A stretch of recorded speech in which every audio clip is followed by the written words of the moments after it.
You might think you know everything there is to know about Henry VIII. You'll know he married 6 times and had 2 of his wives executed. But the truth about our most famous king is much more complex and far more compelling. This series tells Henry's story over 6 of the most tumultuous decades in English history, separating the real man from the myth.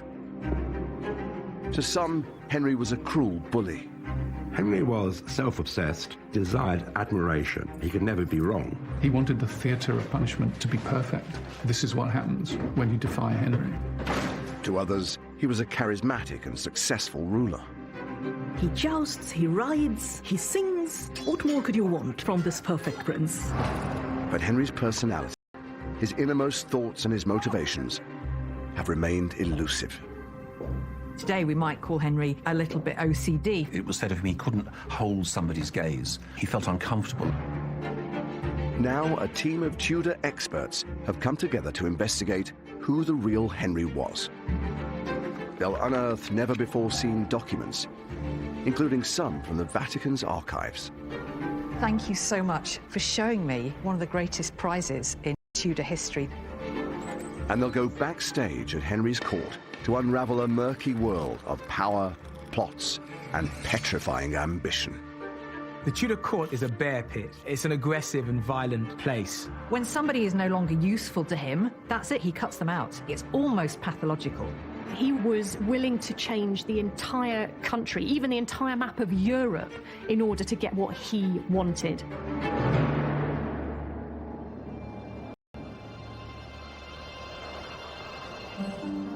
Henry VIII is born on the 28th of June, 1491. But he's never meant to be king in the first place. He's the spare heir, living in the shadow of his older brother, Prince Arthur.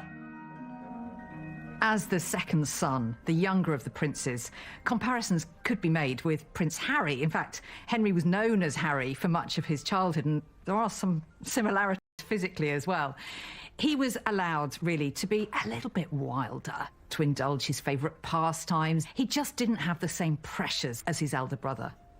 Henry clearly sees himself as the spare rather than the heir. I suppose in some ways that might be liberating, but in other ways it might nurture a certain jealousy. Henry later in life has this urge to prove himself all the time, to show that he can be a success even at his most... Attendants spoiled him and made sure that the hard knocks and bruises of boyhood weren't inflicted on their charge, and anything he wanted, he got. As the second son, Henry is ignored by his father, and instead raised by his loving mother in the protective female world of Eltham Palace. Henry's relationship with his mother was unusually close. His mother seems to have taken a real care for the education of her son. For a royal princess to grow up in this sort of environment wasn't that unusual. For a royal prince, however, it was a little bit strange, and it just goes to show how unimportant, really, Henry was considered in the line of succession. But when Henry is just 10 years old, something happens that transforms his life. Unexpectedly, his older brother dies, leaving him as heir to the throne.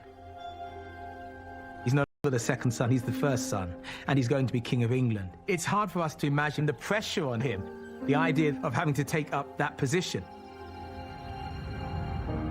To make matters worse, Henry's beloved mother, Elizabeth of York, dies just months later. Recently, this remarkable survival from Henry's childhood has been revealed to us, and it's incredibly exciting because for a long time it was thought that this was just an old page in an illuminated manuscript. But when we look behind this figure of King Henry VII here, we see King Henry VIII, as he later became, as just a boy. This weeping child on the edge of an empty bed, that of his mother. He can't contain his emotion.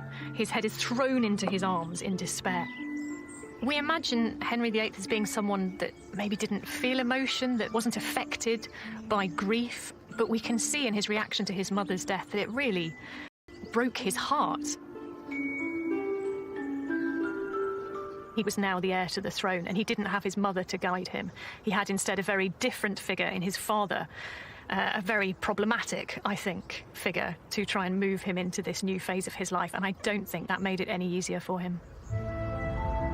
Henry's father, Henry VII, won the Wars of the Roses, a bitter civil war which lasted 3 decades and divided the kingdom. As the first Tudor king, he united the warring houses of Lancaster and York.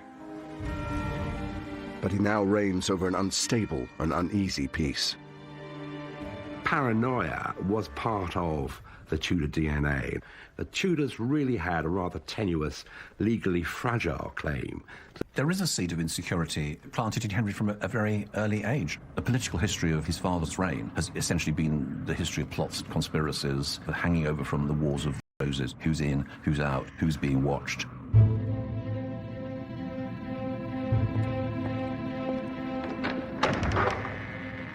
Everything changes for Henry when he becomes next in line to the throne. He is now brought up directly by his controlling father, after years of being sidelined. Henry's relationship with his father was really complex. There are lots of eyewitness accounts that Henry was never permitted to go out of the palace. He was kept to his rooms, and that when he did appear at court, he never opened his mouth except to answer a question. This is so different to the upbringing that Henry had known. He must have felt like a virtual prisoner.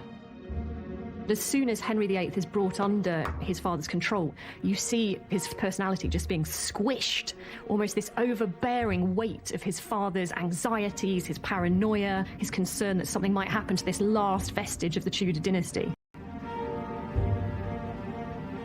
As a very young boy, he hadn't really had much of his father's attention at all. But then, of course, suddenly, Henry had too much of his father's attention. He found it suffocating because Henry VII was trying to make up for lost time and kind of chisel this young, wild prince into a future king.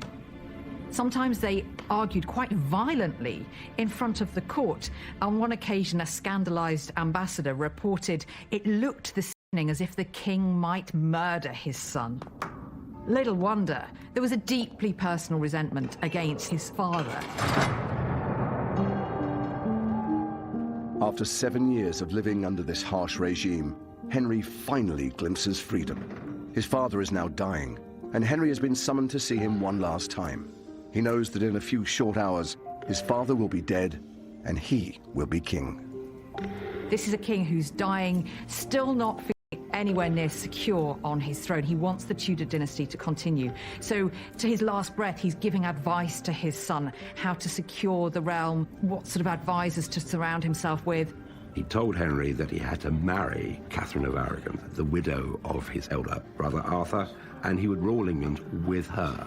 It wasn't a sort of if or but. This is what you're going to do. And Henry meekly accepted it.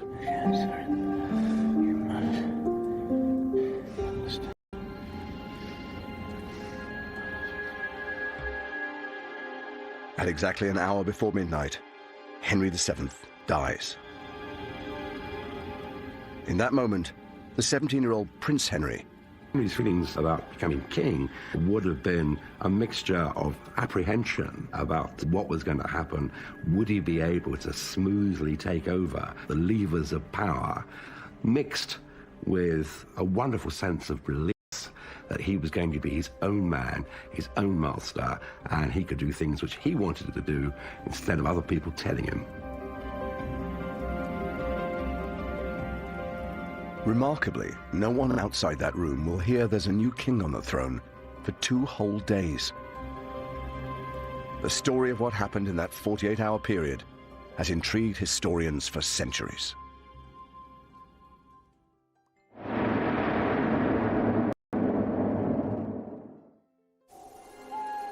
The next 48 hours will decide the fate of the kingdom. As soon as the old king dies, his closest courtiers start plotting.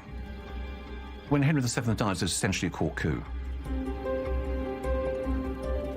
His death is kept a secret for the best part of 2 days, while in the background they decide how to bring on this new regime with a splash. Henry played a full part in this great cover-up of his father's death. Of course, he had a vested interest in it because he wanted to secure the throne.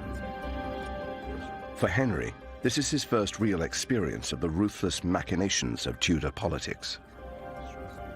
The Tudor court is a bear pit. It's an aggressive and violent place. Your best friend can become your enemy, and your enemy can become your best friend. You need to be able to plan and plot your way through this vacuum of power. And in order to do that, you have to make sure that nobody knows the king is dead. Nobody has time to stage their own coup d'etat. He must have been affected by this atmosphere of intense fear and suspicion, not knowing who to trust, being very, very aware that actually the Tudors were a fragile dynasty. Henry is convinced that the biggest threat to his new reign is a rebellion coordinated by two of his father's most powerful advisors, Richard Empson and Edmund Dudley. Empson and Dudley were the sort of slick apparatchiks that Henry VII brought in to enforce his will, and they resorted to unsavoury methods, rigging juries, accusing people of crimes they hadn't committed. Probably everybody disliked them. Early on the morning of the 24th of April, 1509, after 48 hours in limbo, Henry VIII is finally proclaimed king. But at the same time, he issues orders for the arrests of Empson and Dudley. Empson and Dudley are scapegoats. They're convenient. You get rid of them, you appear to distance yourself from... I think people had underestimated Henry before because they may have thought that he was merely a puppet that his father was controlling, but now Henry makes it very, very clear he's the one calling the shots. In the name of the king! What idiots! You're coming with us! Get your hands off me! The arrests win the new king instant support with his people. But it's likely that Henry has an ulterior motive. Henry VIII continued to resent his father for quite some time. He had had lots of his own impulses suppressed for years and years, and because Henry couldn't do anything about it as long as his father was king, when he was gone, well, there's an opportunity with Empson and Dudley to play out his irritations, his frustrations with his father. Down the stairs! On the same day, Henry issues a groundbreaking piece of legislation, a general pardon. This extraordinary document sees Henry explicitly criticize his father's reign. What Henry is trying to do is to win popularity and quickly. So as well as getting rid of his father's despised ministers, he issues a general pardon to all of those who'd fallen foul of Henry VII's justice. So of course this makes him incredibly popular. People love him. Now that pardon is basically rubbishing Henry VII.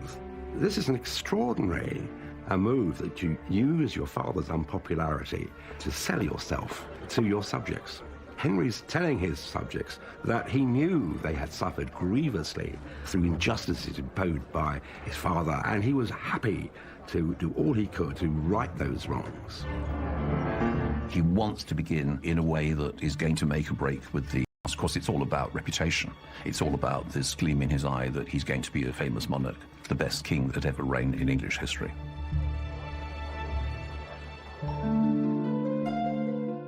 Henry is determined to distinguish his father's reign from his own. But that doesn't stop him honoring his father's dying wish and marrying his brother's widow, Catherine of Aragon, just 7 weeks after he becomes king. Catherine is the most desirable bride in Europe, the daughter of Ferdinand and Isabella of Spain, the most mighty empire in the world at the time. But I think Henry really did love Catherine of Aragon. He professes himself to be deeply in love. It's part of those early grand gestures which, he thinks he can make. But of course, he's also got an eye on security. And this is a monarchy, so it means dynastic security, so it means a son. His attempt to produce a male heir was pragmatic. He did not intend that the decades of conflict that had preceded his father's reign would continue into his reign. And he felt that... Choosing a male heir soon comes true. On New Year's Day, 1511, Henry does have a son. Catherine of Aragon gives birth. Henry was beside himself with joy at having a son and heir. His hopes and dreams had been realized. But Henry's happiness is short-lived. His newborn son dies dies at just 7 weeks old.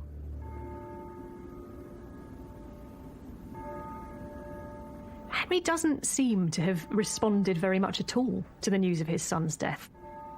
He does comfort Catherine, but there's no real sense from any of the chronicles or ambassador reports of this time that he is actually grieving himself. He is able to almost put a full stop on that child's life and move on from it. He has something intrinsic within him that he can just be cold, that he can shut down emotion. Throughout their marriage, Henry and Catherine will lose a total of 6 children. And Henry's anxieties about having a son and heir will intensify as the years go on.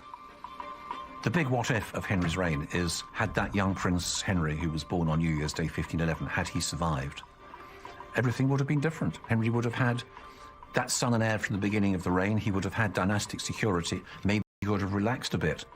When Henry lost his son, Henry, Duke of Cornwall, he was also losing the opportunity to pass on his crown to a legitimised male heir. He must have wondered at that moment whether that marriage could produce a male heir.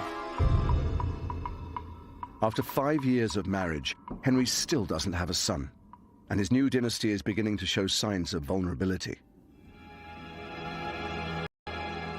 To bolster his authority, he enlists the talents of a cardinal who has rapidly risen through the ranks at court. Cardinal Wolsey is a political genius, a mastermind. He's Henry's fixer. And, you know, he does an incredibly good job. Of course, Wolsey was the man who would relieve him of all the tedious business of state. He's the guy who's going to help Henry fulfill his desires. If the king wants it, Wolsey will deliver it. Wolsey is churchman, but let's just say he's not the sort of vicar that you'd sit down to tea and biscuits with. He likes the finer things in life. He insists on being served on golden plates. He surrounds himself by luxury, and he also has a few mistresses. He has at least one illegitimate child. Thomas Wolsey is somebody who's come from a relatively poor background. He's the son of a butcher, and people will make jokes about this throughout his career. He's risen up through the church to become somebody influential, ideas into practice.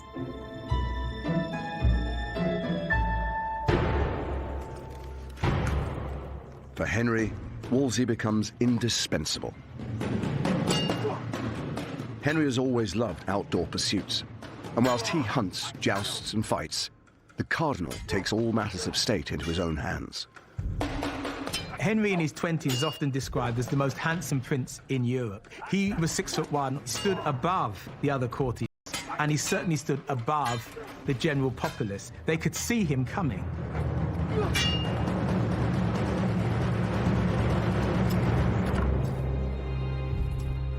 One of the really important things about Henry and Wolsey's relationship is that Henry really does believe that Wolsey is his friend. They walk about together arm in arm in the King's privy garden. Wolsey can always walk in to see Henry. He doesn't need to make an appointment. Other ministers can't do that. Wolsey, he sees a huge opportunity for himself here, and he takes it. According to most courtiers, he has absolutely no right to be there. He's of lowly birth. He's worked his way to the top, which is highly unusual. But Henry really doesn't have that same snobbishness that the rest of his court have. Within a few years, Henry raises Wolsey to become his chief counsellor and one of his closest friends. Hidden away in the archives of the Vatican Library in Rome is a remarkable account written by a 16th century Italian diplomat, which reveals more about their relationship than anything else. The Vatican has never given permission for it to be filmed before. Well, thank you so much for showing me this work. This is the first time, though, that I've seen the original, so it's an absolute privilege. This wonderful work, which is called Anglica Historia. It is about the history of England and the king himself, Henry VIII, Arrigo VIII. The wonderful thing is, for a historian, is this is an eyewitness account of Henry VIII and his court. One of the best bits of his account is his description of Cardinal Thomas Wolsey, so Henry VIII's right-hand man. I mean, my Italian isn't great by any means, but I think in the page we have open here, it says what good fun Wolsey was as well. He would sing and... We talk about him, cantava, saltava, smiled, giocava, he told jokes. So he would entertain and tell jokes, and you can see the appeal of Wolsey for Henry, I think, from this account. At first glance, the document paints a picture of Wolsey as an entertaining member of Henry's court. But it's not what it first seems. It reveals that Wolsey is not at all flattering about Cardinal Wolsey and the methods he employed to manipulate his royal master. He describes him as a witty fellow who would cling to the royal side, strum the lute, dance, indulge in pleasant conversation. He's almost doing his business by stealth. Henry doesn't realise all the things he's agreeing to, and that by these methods he would inculcate, instill and drum into Henry's ears all of the messages that Wolsey wanted to get across. My favourite extract comes when he kind of lures Henry in by showing him a pretty jewel or a ring. It's almost like he's treating Henry like a child, tempting him with sweets, and Henry then just agrees to whatever the Cardinal asks of him. Henry's weakness for flattery and manipulation allows Cardinal Wolsey to rise to the highest echelons of court. But in a few short years, Henry will turn on his close friend and advisor with a vengeance.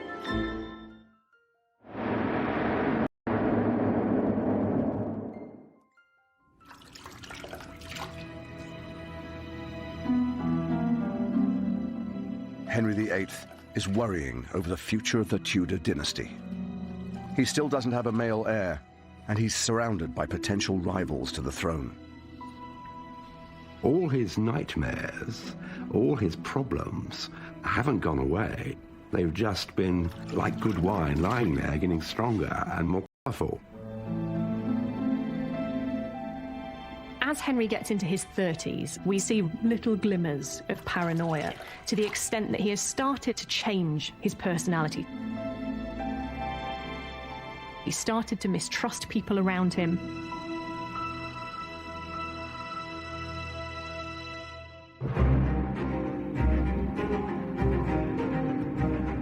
As his paranoia grows, Henry increases the provisions for his personal security.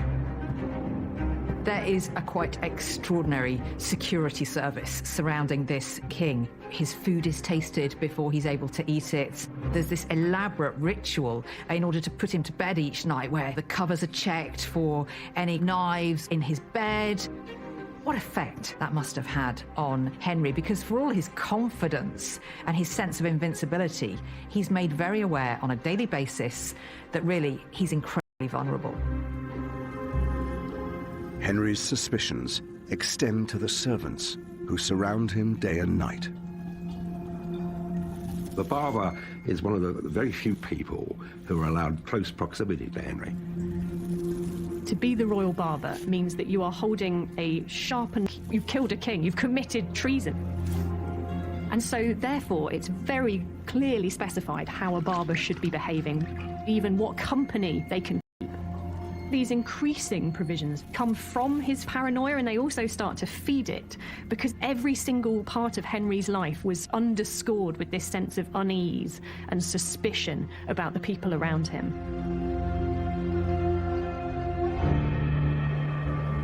Henry fears an uprising from a rival claimant to the throne. And he hears a rumour that the Duke of Buckingham is secretly plotting against him. The Duke of Buckingham was the highest-ranking nobleman in England, and he had royal blood, and lots of it. Henry is particularly suspicious of Buckingham because he doesn't make any secret of his claim to the throne, nor of his desire to be king. Henry's suspicions reach boiling point, and he writes a letter to Cardinal Wolsey that seals Buckingham's fate. Henry's letter survives to this day, and it's held here at the British Library. It's extremely exciting for me to see this original letter by Henry. There aren't many of them because, as Henry himself says here, he finds writing tedious and painful. He tends to entrust that task. Getting stronger and more colourful. As Henry gets into his 30s, we see little glimmers of paranoia to the extent that he has started to change his personality. He started to trust people around him.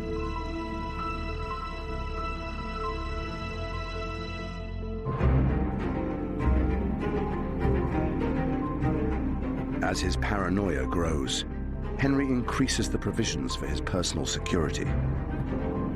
There is a quite extraordinary security service surrounding this king. His food is tasted before he's able to eat it. There's this elaborate ritual in order to put him to bed each night where the covers are checked for any knives in his bed.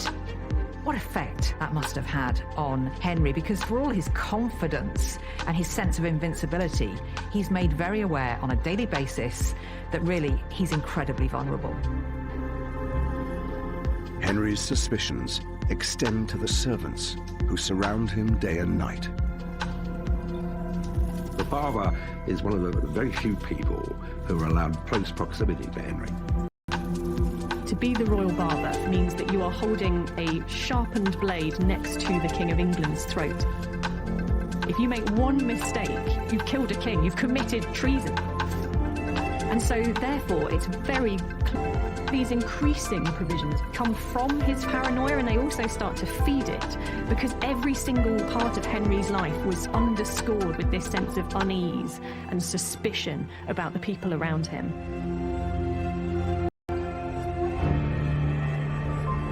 Henry fears an uprising from a rival claimant to the throne. And he hears a rumour that the Duke of Buckingham is secretly plotting against him. The Duke of Buckingham was the highest-ranking nobleman in England, and he had royal blood, and lots of it. Henry is particularly suspicious of Buckingham because he doesn't make any secret of his claim to the throne, nor of his desire to be king. Henry's suspicions reach boiling point, and he writes a letter to Cardinal Wolsey that seals Buckingham's fate. Henry's letter survives to this day, and it's held here at the British Library. It's extremely exciting for me to see this original letter by Henry. There aren't many of them because, as Henry himself says here, he finds writing tedious and painful. He tends to entrust that task to scribes. So the fact this is in Henry's hand is hugely significant. This letter was intended for Wolsey's eyes only. It's top secret. So Henry is instructing Wolsey to keep good watch on the Duke of Buckingham. He effectively wants Wolsey to spy on Buckingham. He is Henry's prime target. He's the one he is most afraid of. Wolsey soon uncovers a whole raft of evidence that's enough to condemn Buckingham for treason. He's plotting rebellion. He's even stealing some of Henry's own servants and placing them in his household. Also, the thing that rankles most with Henry is that a monk has prophesied that Buckingham will be king. Well, for a man as paranoid as Henry, that really is going to be the nail in the coffin. Wolsey's investigation produces enough evidence for Buckingham to be found guilty of treason. And he is beheaded by an inept axeman who takes 3 strokes to cut through his neck. Henry's treatment of Buckingham is one of the earliest and most vivid indications of his brutality. This caused shockwaves across the kingdom. He wasn't going to suffer any hint of treason, even amongst the highest nobles of the realm. Fearing further plots against him, Henry's attitude to his noblemen changes. Henry starts to get rid of some of those older courtiers and councillors who had surrounded him for a long time. He mistrusts some of the old nobility. They'll have agendas of their own. He replaces them with the promiscuous young aristocrats he grew up with, men he trusts. But with such a debauched entourage, Henry's palaces are transformed into houses of pleasure. Even though Henry joins in with all the fun, at heart, he's actually quite prudish. You can almost picture Henry the morning after, walking through this scene of devastation with food strewn everywhere. There were people just sleeping on the floor wherever they could. Henry's a real contradictory character in all of this. On the one hand, he's encouraging this quite wild party atmosphere, but on the other, he's quite fastidious. I think actually today we might call Henry a little bit OCD, for as much as he liked to project himself as a party Actually, he found it all deeply unsettling. The best evidence of Henry's controlling behaviour is contained in a little-known court document called the Eltham Ordinances. The Eltham Ordinances are effectively a great long list of rules that were drawn up by Cardinal Wolsey on Henry VIII's command to reform the royal household. But what's fascinating about them is that they give us an insight into Henry's psyche. One of the things that's really clear here is just how bossy Henry is. He instructs here that the people in his privy chamber shall be loving together and of good unity and accord. So, in other words, go about your work with a smile. And, perhaps more importantly, keeping secret all such things as shall be done or said in the same privy chamber. I mean, this is basically a gagging order. If you're working for the king, then don't speak about what you see or hear in the privy chamber. But for Cardinal Wolsey, the Eltham Ordinances serve another purpose entirely. Wolsey had an ulterior motive. He wanted to control the people who were getting close to the king. He wanted to ensure that other people couldn't bend his ear, and as it says here, not intermeddle of causes or matters. In other words, the people who are close to the king should not be talking politics, and they shouldn't be trying to move up in the world. So this is really something of a political coup at the same time as it is a book of rules for how the household should behave. The Eltham Ordinances help Wolsey to become the most powerful man in England, other than the king himself. But there are signs that Henry feels the cardinal is getting too big for his boots. Wolsey runs a court that is spectacular. You know, when he holds parties at Hampton Court, there are hundreds of people there for dinner. But it's also getting to a point of almost competing with Henry himself, and that's a bit of a problem. Henry starts to look more closely from time to time. They have the odd little clash. I mean, Henry was always in charge, even when he was just leaving things to other people. A real indication of Henry's growing unease with Wolsey's status comes over the issue of Hampton Court. Wolsey knows that Henry's a bit jealous of it, and when he realises that he's starting to lose Henry's favour, he makes this very symbolic gesture of giving it to the king.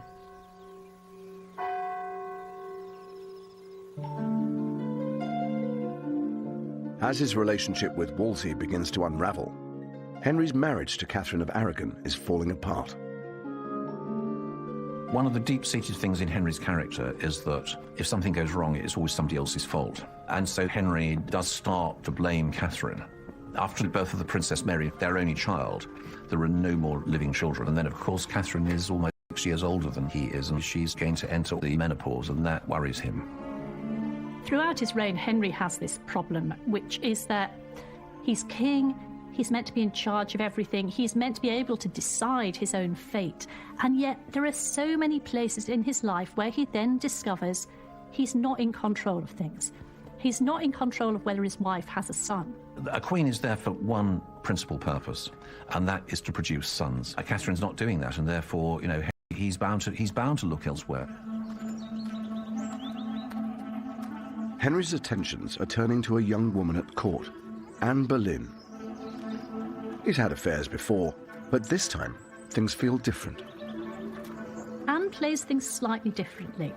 As soon as it becomes apparent that Henry is considering the validity of his marriage to Catherine of Aragon, she starts positioning herself as the potential future bride, and Henry is quite happy to go along with this. And so they start on this attempt to get Henry's marriage to Catherine declared invalid.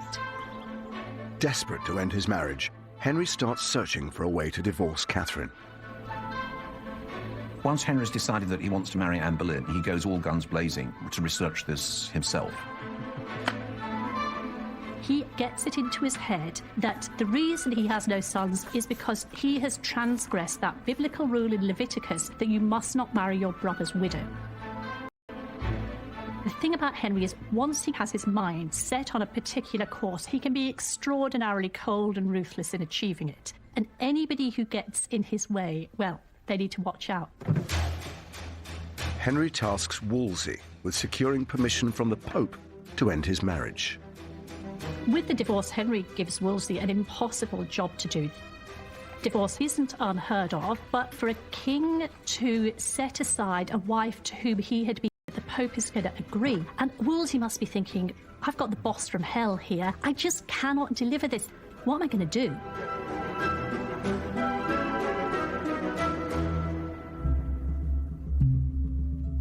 Wolsey's attempts to secure a divorce are failing. Losing patience, Henry takes matters into his own hands, and he initiates a very public trial of his marriage to Catherine. From Henry's point of view, the divorce trial should have been a way to sort things out and get a legal ruling to get his own way. But the Queen comes in, she gets down on her knees before Henry, and she makes this extraordinary plea to her husband, asserting her role as his wife, pleading for her rights to stay in the marriage. He doesn't react. There is nothing. He's not at all swayed by all of this emotion. This is an indication of that coldness just coming to the surface in Henry's character.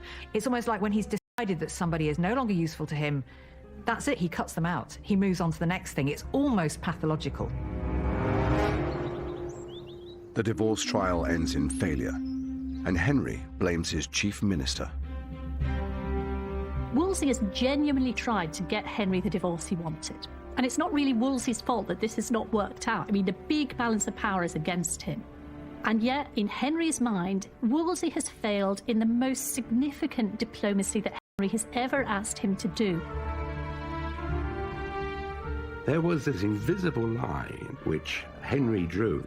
Once you cross that line, you will pay the penalty for doing it. And there's no going back. You can't rub out history. Once you have annoyed Henry, once you have damaged his ego, you will pay for it. And Wolsey knew his days were numbered.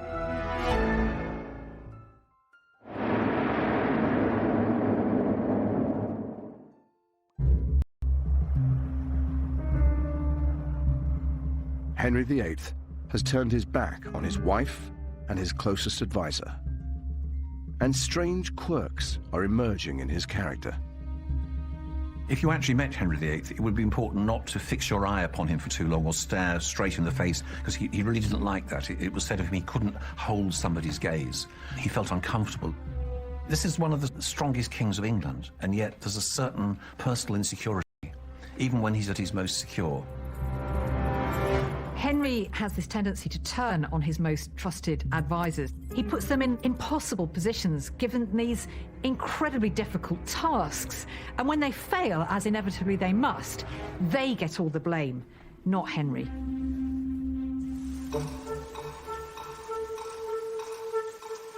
Henry banished. Once the king's most powerful subject, Wolsey is stripped of his post as Lord Chancellor, and his property is seized. For Cardinal Wolsey, who always saw himself as Henry's man, to have the king say that he didn't trust him was completely crushing. And from that moment on, we don't ever really see him regain Henry's trust. He is just slowly sliding inexorably towards his ultimate fate.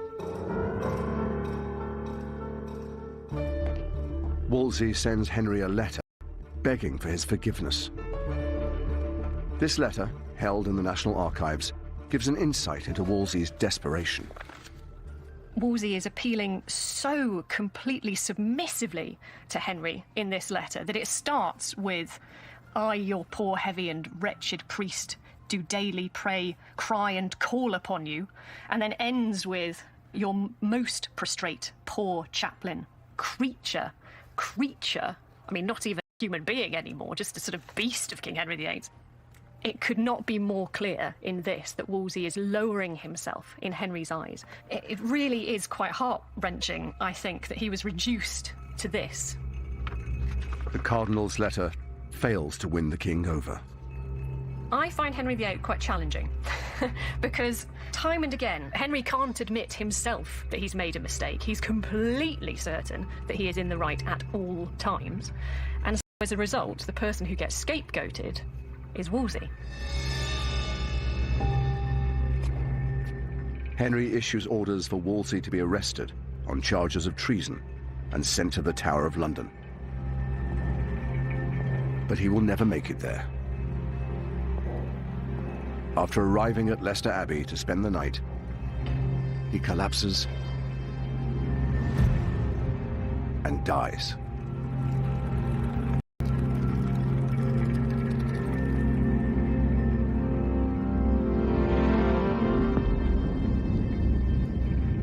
In the aftermath of Wolsey's death, one of his servants goes to see Henry to try and persuade him to look kindly on his old servant. This is when we see Henry's contradictory nature, because Henry declares, if I could lay out £20,000 to bring back the cardinal, I would gladly do it. In the next breath, he reminds Wolsey's servant that his master had died whilst owing him £1,500. After Wolsey's death, it becomes clear that the Pope will never grant Henry a divorce. But Henry is so determined to marry Anne Boleyn that he will stop at nothing to achieve it, to break with the Pope and the Roman Catholic Church. He didn't want to be responsible to the Pope. He wanted to centralize power to himself. It was the only way he would get a divorce. It was the only chance of having a son and heir. Henry has started to radically change the course of English history. He transformed every aspect of his kingdom, religious, political, but he's developed into a very different man. He's moved from being someone who's a bit anxious and uncertain to someone completely convinced of his own rightness, the justice of all of his decisions. He was willing to change the entire country, even the entire map of Europe, in order to get what he wanted. In the next episode, Henry turns on his new queen, Anne Boleyn. The English court is a nest of hissing snakes. Absolutely nobody is safe. This reads, her crimes were so abominable. Anne is the most wicked queen in history. And Henry's paranoia begins to creep into England's politics. Henry VIII comes down on opponents with murderous force. You're either with him or against him. And if you were against him, you paid for it. That's Bloodlust and the Boleyns next Wednesday at 9. The potentially heart-stopping dangers of an asthma attack. Pulled into focus tomorrow night at 9 in brand new 999 Critical Condition. New next, the 20-year hunt for the killer newsreader Jill Dando, shot outside her house in West London. It was a crime that shook Britain. In just a moment.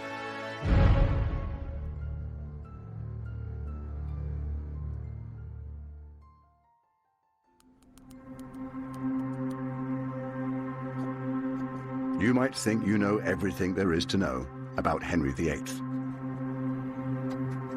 You'll know he married 6 times and had 2 of his wives executed. But the truth about our most famous king is much more complex and far more compelling. This series tells Henry's story over 6 of the most tumultuous decades in English history, separating the real man from the myth. To some, Henry was a cruel bully. He wanted the theatre of punishment to be perfect. This is what happens when you defy Henry. This is what traitors get. To others, he was a charismatic and successful ruler. He jousts, he rides, he sings. What more could you want from this perfect prince? But Henry's personality, his innermost thoughts and his motivations have remained elusive. Pathological. Once Henry has his mind set on an idea, he will stick with it no matter the consequences. Now a team of Tudor experts have come together to investigate who the real Henry was. Here are Henry's insecurities written in black and white. They'll unearth never-before-seen documents, including some from the Vatican's archives. Thank you so much for showing me one of the greatest prizes in Tudor history. And they'll go backstage at Henry's court to unravel a murky world of power, plots, and petrifying ambition.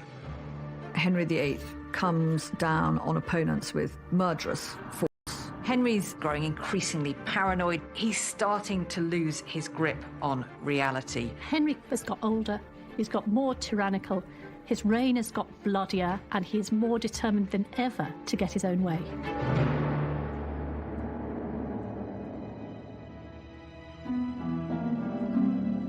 Henry VIII is now 41 years old. His first wife, Catherine of Aragon, has failed to provide him with a longed-for son and heir. And he's becoming increasingly anxious about the future of his dynasty. he's banished Catherine from court and is embroiled in an attempt to divorce her and marry his long-term mistress, Anne Boleyn. The way in which Henry is treating the two women in his life could not be more different. On the one hand, you have this great chivalrous love play with Anne Boleyn, and on the other, there is the incredibly cruel, heartless rejection of Catherine of Aragon, the wife who served him loyally for more than 20 years. It's interesting to think what it was about Anne Boleyn that made her so attractive to Henry, but also so enigmatically attractive to so many people. Her education in France may have been a factor. She had a style and a glamour that other people didn't. But also her intelligence, her ability to argue with scholars and theologians about religious and moral issues. Henry, the scholar who flattered himself as being the philosopher prince, saw in her, I think, a consort who shared some of those values. But as their relationship develops, Anne puts pressure on Henry by refusing to sleep with him until their wedding is in sight. Her own sister had been discarded as Henry's mistress. She wanted more for herself than that. She wanted to be queen. So for 7 long years, she keeps him at arm's length, giving him a little bit of encouragement and then destroying his hopes the next. That speaks volumes about just how much Henry was enthralled to Anne. They survive to this day and are held deep within the Vatican Library.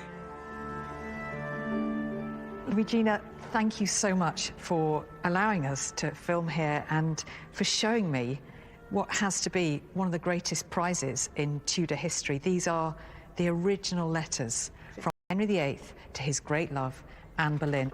You're very welcome, and we are happy to show people in Great Britain these documents so precious to you and to us, and precious for, I think, all mankind. Henry's letters are written in French, the language of courtly love, and are filled with romantic gestures. You can see there in French, to my mistress, there at the top of the page. He wishes. And, you know, he talks about being struck by the dart of love, or dart d'amour. Now, this is very famous, isn't it? The love heart. It's very romantic that he draws a love heart around Anne's initials, and then either side are his own initials. And even though we don't have Anne's responses, we can sense that she's the one in control, because it's all Henry making the effort and trying to woo her. Yes. And she's remaining just out of reach, which I think was part of her genius, actually.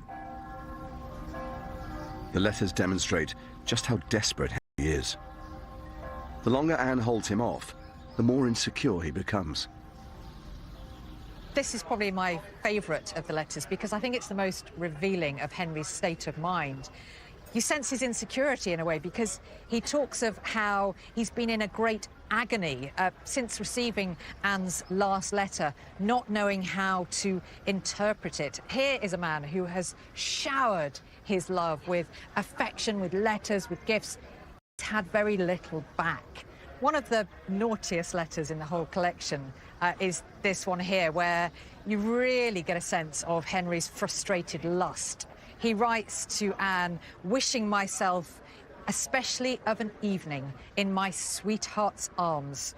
Here's a man in torture through this unrequited love. Anne's not giving him much back. Henry doesn't know where he stands, and it's sending him crazy. Anne Boleyn's behaviour and the desire for a male heir have provoked Henry into making one of the most monumental decisions in English history: breaking with the Roman Catholic Church. Eventually, free from the Pope's authority, Henry divorces Catherine of Aragon and marries Anne Boleyn. But all of this comes at the highest imaginable price. Henry's break with Rome was probably the most devastating political and religious and social event for 500. To reject the authority of the Pope and everything that represented was something which disoriented, terrified everyone. The nation was traumatized. Henry then declares himself head of his own Church of England. For Henry to claim to be the head of the church was unprecedented. It's very hard to imagine the radical, shocking nature of that claim. A layman, not someone trained in the church, not a bishop, not someone in holy orders. Henry believes this makes him second only to God. On the one hand, you need to have quite a big ego to deal with that. On the other hand, it's a great deal of responsibility. Henry, who is already trying to manage a kingdom, is now trying to manage a church as well. So at the point that Henry breaks with Rome, I don't think anybody quite knows what is going to happen next. Henry might have got his wish to marry Anne Boleyn, but this revolutionary decision is about to catapult England into chaos and damage Henry's reputation with his people.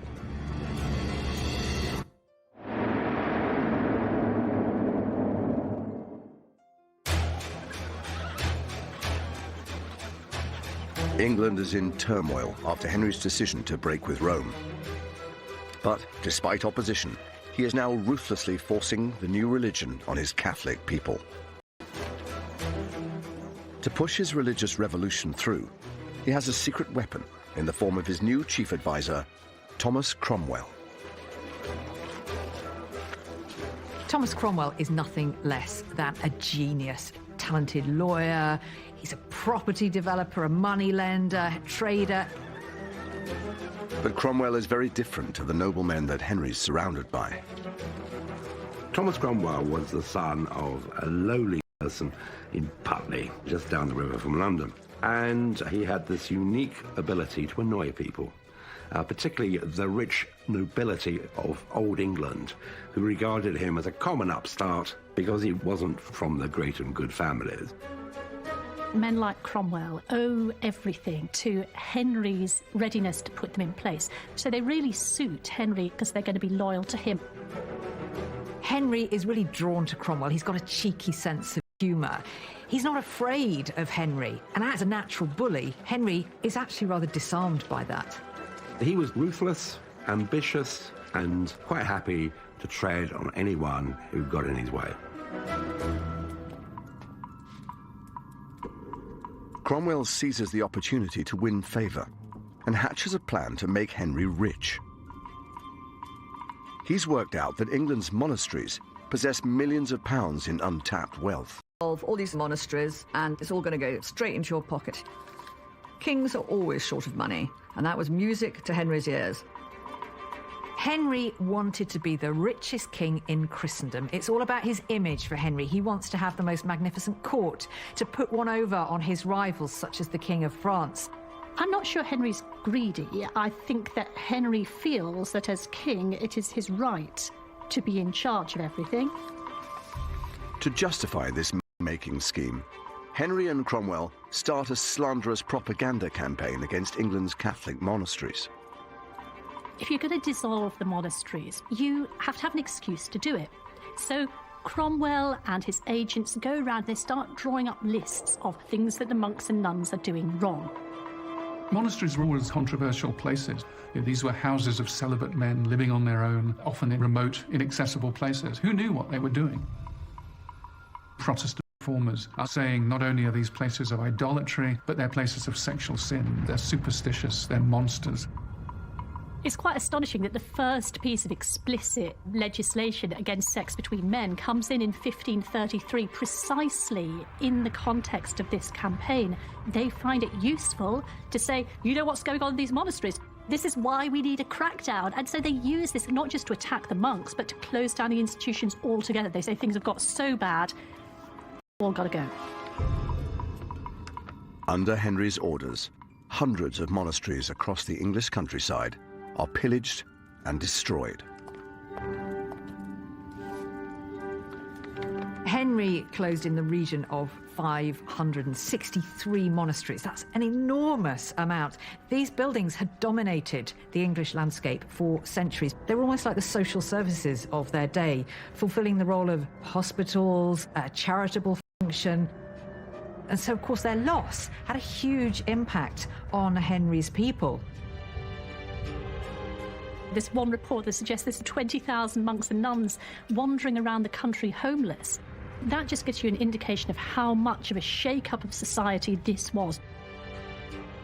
Henry had pledged that all of the income from these religious houses would be invested in creating new, reformed religious establishments. He didn't keep his promise. He gave away a lot of the riches, a lot of the lands to his nobles, and he kept an awful lot for himself.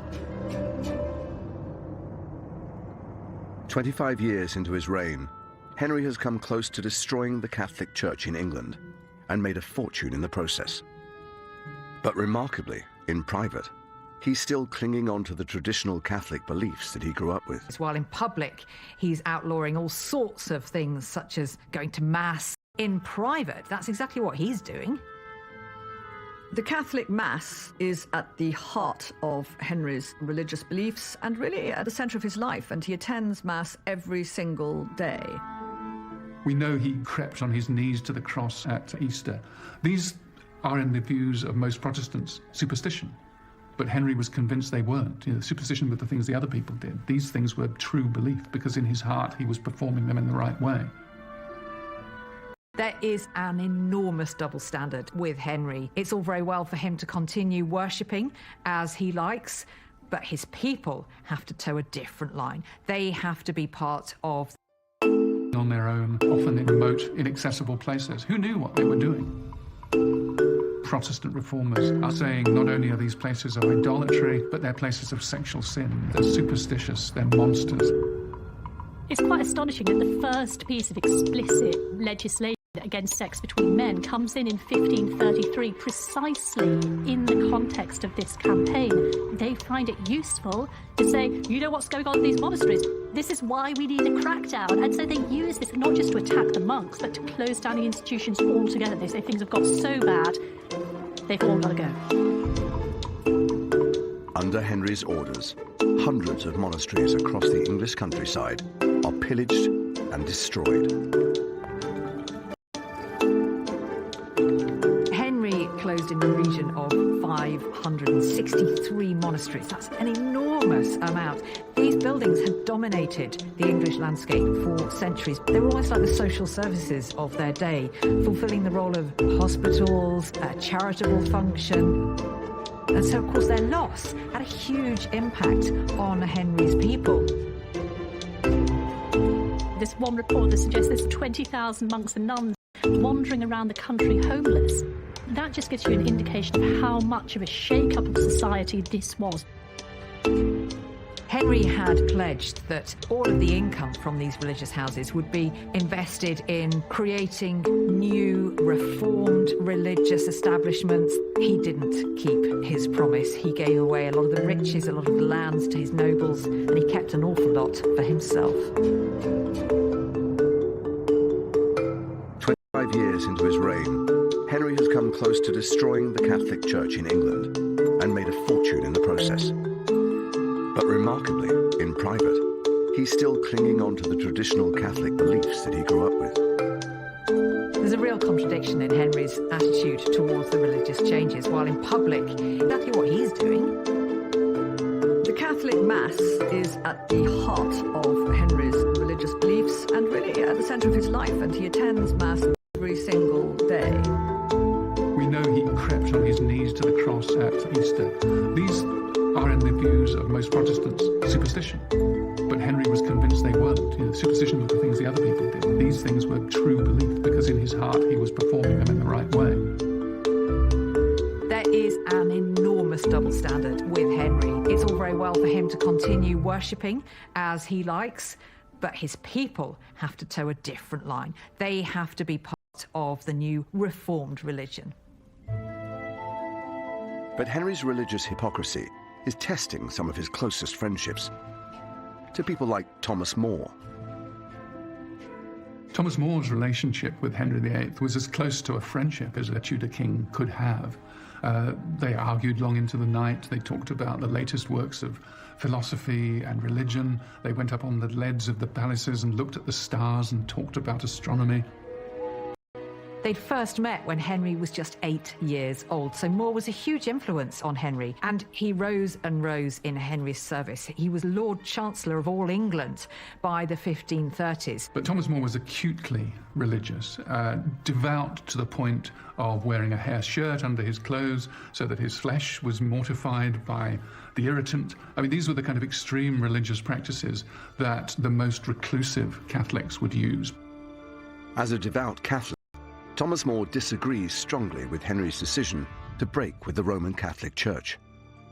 And he's not the only one. Growing numbers of people are speaking out against Henry's new regime. These voices of dissent play heavily on Henry's insecurities. Some outspoken priests in Middlesex said that Henry's private life resembled a pig wallowing and defiling itself. A nun makes these prophecies saying that she's seen a place reserved for him in hell. For Henry, this is all deeply personal. Anyone who speaks out against his reforms is criticising himself, and he can't take that. Like his father before him, Henry VIII comes down on opponents with murderous force. Hidden away in the Houses of Parliament is evidence of just how murderous Henry is becoming. Here I am in the Parliamentary Archives looking at the 1534 Treason Act, one of the most extraordinary documents in Henry's reign. Here are Henry's neuroses, Henry's fear. The 1534 Treason Act says it's now high treason to maliciously wish, will or desire, by words or writing, or by craft imagine, an attempt at bodily harm against the king or the queen or their heirs apparent. This document says that it's now high treason to maliciously publish and pronounce by express writing or words that the king is a heretic, schismatic, tyrant, infidel, or usurper of the crown. The act is extraordinary because it's not only governing how people behave, but it's governing how they think and what they say. Henry VIII believed that as far as his subjects were concerned, you're either with him or against him, and if you were against him, you paid for it. This document changed Henry's realm into a land of fear. Words spoken in jest or in drink or in anger could lead you to the scaffold. This brutal act significantly widens the scope of treason, and it marks a turning point in Henry's reign. That need not only to have people obedient, but to believe absolutely in the justice of what he was doing was unprecedented. No one had asked this before. That is intruding into everyone's belief system, into their consciences, in a way that no one had tried before or since. One of the first victims of Henry's ruthless new regime is his old friend Thomas More. Henry locks him in the Tower of London because More refuses to endorse his religious reforms. More is very much a devout Catholic, and that idea of England breaking completely away and defying the Pope, defying tenets of Catholic faith, is not something that More can really live with. More remains in the Tower for a year, and during that year, Henry does everything he possibly can to persuade him. He even says to him, believe what you like in your heart, so long as in public you're with me. I think Henry still had that deep-felt conviction that eventually their friendship would prevail, and that would be won over by the sheer weight of argument and the force of Henry's personality. Tudor history is full of these moments where people who have been working together for months and years suddenly fall apart. But I think it's particularly traumatic when it comes to Henry and Thomas More because of that deeper intellectual connection that the two of them had forged. Eventually, Henry has had enough, and he authorizes his former friend's death. The Parliamentary Archives still holds the document that sanctions Thomas More's execution. This document says that Thomas More, contemptuously refusing to take the oath supporting the succession to the crown. They are powerful words. And later on, they describe the ingratitude of Thomas More towards the king. It lays down Thomas More's crimes and legalizes his execution. To all intents and purposes, it's his death warrant. On the 6th of July, 1535, Thomas More is executed on Tower Hill. I can't help but wonder whether Henry just had those moments where he looked at himself in the mirror and thought, how on earth have I come to this? Here he is, ordering the execution of some of his closest friends and advisors. He's caused turmoil in his kingdom. Did he ever bring any of that back on himself and actually examine his own motives, his own character? I don't think Henry had a conscience about what he was doing. No, he's not a man who's going to lose any sleep over things like that. He has an objective which he wants to achieve, the continuation of the Tudor dynasty, and nothing or no one is going to stand in his way. He absolutely believed in the righteousness of his own conclusions, and that's what drove him through. There's definitely a sense at this point in Henry's reign that it's almost gathering a momentum of its own. There's no stopping Henry now, and it's going to get more and more brutal. Little does Henry know that a freak accident is about to alter the future of his kingdom and the fate of his second wife.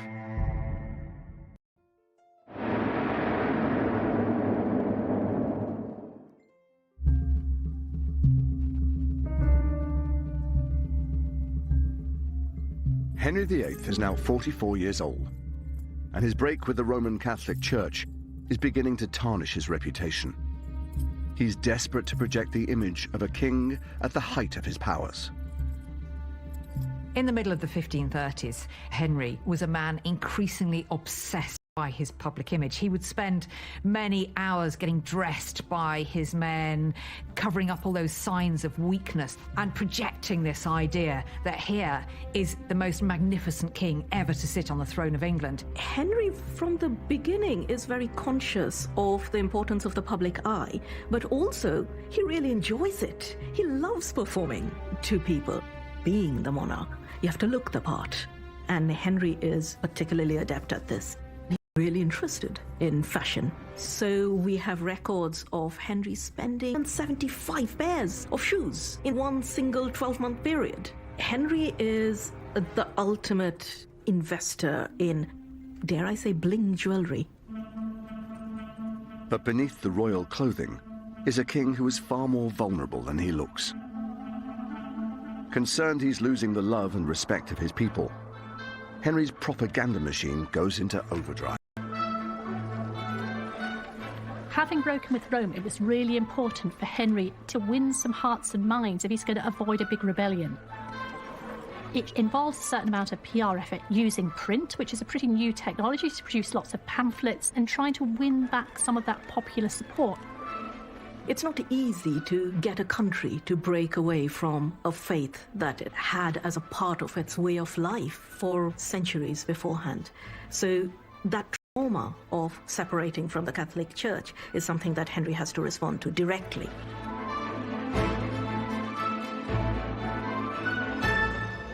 Whilst Henry hopes to escape public unrest, he can't seem to avoid it in private. Henry develops an increasingly bad temper because he's losing patience with Anne and with this marriage, and also the fact that he hasn't yet to produce a male heir, and so he just now wants results. Henry needs God to show him that he approves of his actions by giving him a son. And yet Anne does not produce a son. She has miscarriages. She has a daughter. It's as if his first marriage is just repeating itself. And that worries him. What's wrong about this marriage? Is this marriage cursed as well? As time went by, there were more reasons for them to dispute and argue with each other. Her inability to produce the male heir was the grumbling resentment, but also her commitment to religious reform, her willingness to argue with Henry. These things were things that, over time, became more annoying than attractive. The real turning point for Henry is when Anne accuses him in public of having an affair behind her back, and Henry is angered that she would dare question him in public about his behaviour. Henry responds to Anne by telling her that she needs to turn a blind eye to this behaviour, as her betters had done, meaning Catherine of Aragon, and that he could unmake her just as quickly as he had raised her. There's another person causing trouble inside the royal marriage. Henry's advisor, Thomas Cromwell. Henry's court has become like a pressure cooker. So at the centre of this, we have Cromwell and Anne, who are each other's rivals and enemies. Anne has her own faction behind her, and Cromwell has his supporters. And we see in the court these two rival factions fighting for Henry's attention. So he was very keen to act against her, to strike first before he was attacked himself. Anne has an ace up her sleeve that she thinks will secure her position. She's pregnant. However, something is about to happen that will shake both Anne and Henry to the core. When Henry takes part in a jousting tournament, he falls from his horse. An account from the time reveals that the accident is so serious that Henry is knocked unconscious. There's a report by Dr. Pedro Ortiz, who is the imperial Spanish ambassador to the Vatican. He's picked up some gossip coming in from Francis I of France, who's no friend of Henry VIII. The French king had said that the King of England had fallen from his horse and had been for 2 hours without speaking. So here we have Henry lying on the ground, not speaking for 2 hours. I believe the horse rolled on him, it crushed him. He suffered some kind of traumatic brain injury. Recent research has demonstrated that such an injury can actually cause neuroendocrinal damage. People suffering from this very rare disorder become depressed, irritable, and very suspicious of everyone around them. In the latter years of Henry's reign, he was displaying all those symptoms. Henry's accident also has a dramatic effect on his wife, Anne Boleyn. What is absolutely certain is the shock of hearing that Henry had this accident caused Anne Boleyn to miscarry a male child. Queen Anne was brought to bed and delivered of a man-child before her time. It was said she took a fright. It was a 3-month-old fetus, male child, perfectly formed. And if the child had lived, it could have been Henry's longed-for male heir. The miscarriage is a personal disaster for Anne, because that possibility that the male heir was finally at last about to appear is taken away again, and she's damaged goods. After his accident, Henry becomes increasingly paranoid. And at court, things are now more dangerous for Anne Boleyn and Thomas Cromwell. There is a diplomatic letter which describes the English court as a nest of hissing snakes. There are eavesdroppers at every corner. Absolutely nobody is safe, from the Queen to the greatest statesman of the country. Around Easter 1536, we see a real shift now between the relationship of Cromwell. Publicly disgraces him, and this now puts Anne back on the chessboard, and so she removed Cromwell, her rival, and once again she's the centre of Henry's world. Cromwell storms out, and the first thing he does is to start plotting to get rid of Anne. Cromwell has decided it's Anne or him, and it's going to be Anne. Secretly, Thomas Cromwell launches an investigation into Anne's behaviour. As soon as he's left court, Cromwell puts the word out that he's sick, but Cromwell is far from sick. He is using this 2-week absence as the perfect cover for him to start plotting the downfall of his archenemy, Anne Boleyn. Cromwell has this incredibly sophisticated network of spies and informants. Among his network are a number of ladies from the Queen's own household. Now, Anne isn't popular with her ladies. She's a fairly cruel mistress, so you might imagine how willing those ladies are to give Cromwell tidbits of gossip, information that he can slowly craft into a case. One of the things about the early modern court is that it is based upon flirtation, and it's based upon the language of courtship. So at any point, those acts which could have been perfectly normal are reinterpretable as much more culpable. If you say you love the Queen, what do you mean? Cromwell began to find a lot of evidence of people saying inappropriate things.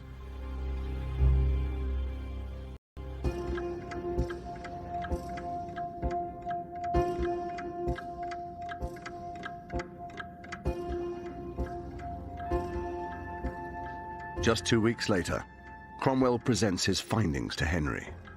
When Cromwell had to go and tell Henry what he'd discovered, it must have been the most terrifying moment of his political career.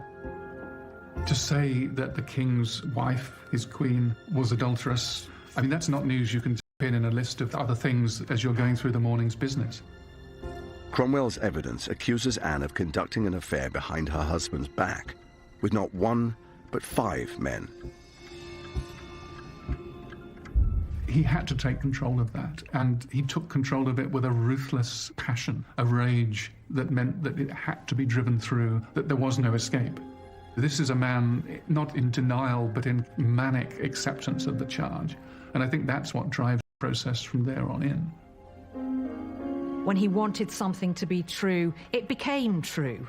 And this was absolutely the case now with his second wife's infidelity, because her real failure, let's be honest about it, was not giving Henry a son. That was the only way she let him down. I don't believe she was guilty for one moment of lenience. In the archives of the British Library is a letter that provides a glimpse into Henry's mind during this time, as well as the man manipulating him, Thomas Cromwell. This is a letter by Thomas Cromwell written in May 1536 at the height of the controversy surrounding Anne Boleyn. This letter is undoubtedly one of our best sources for understanding Henry's perspective on Anne Boleyn. Cromwell says here, "The King's Highness thought convenient that I should advertise you of the same. I should tell you about what's been going on, about the case against Anne." Really, what he's saying is the king has instructed Cromwell to spread the word about Anne Boleyn's crimes, and they are all described here in their full gory detail.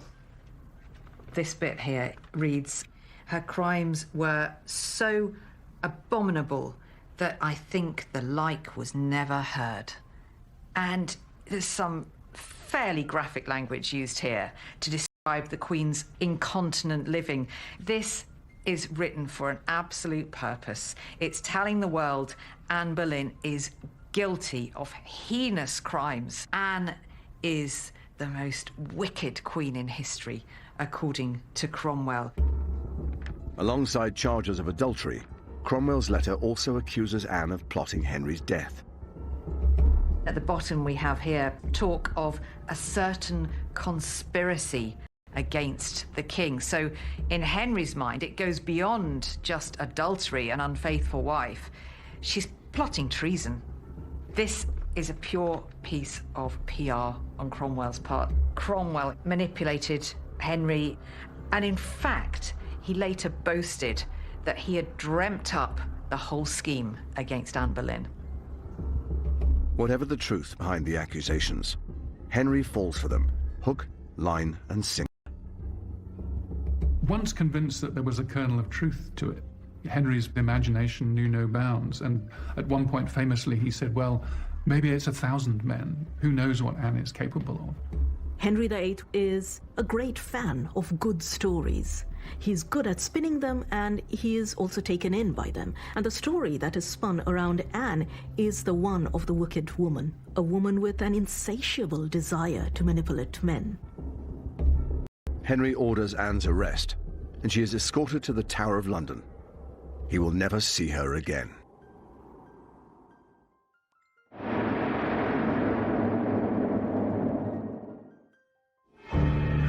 In the Tower of London, reports suggest that Henry VIII is becoming mentally imbalanced.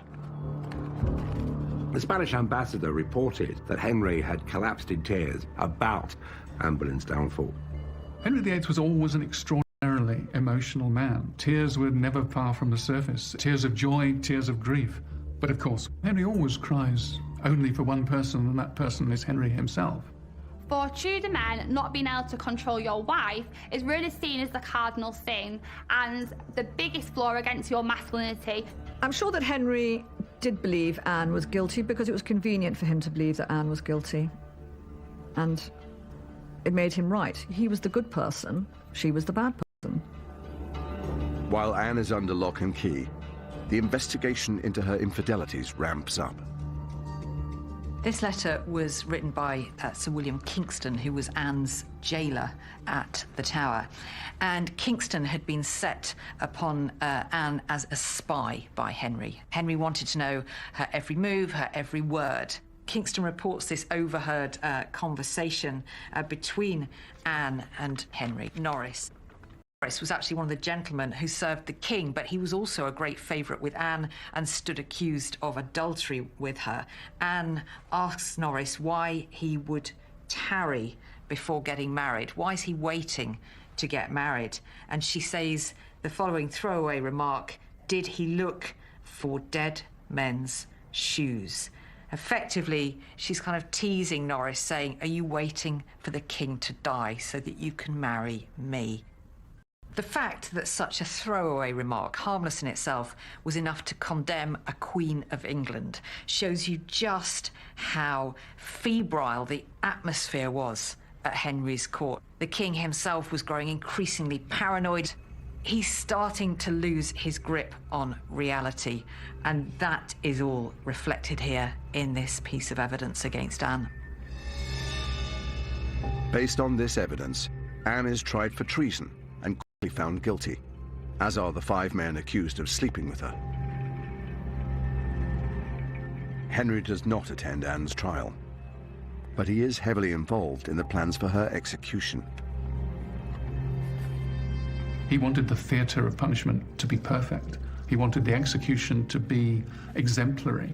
This is what happens when you defy Henry. This is what traitors get.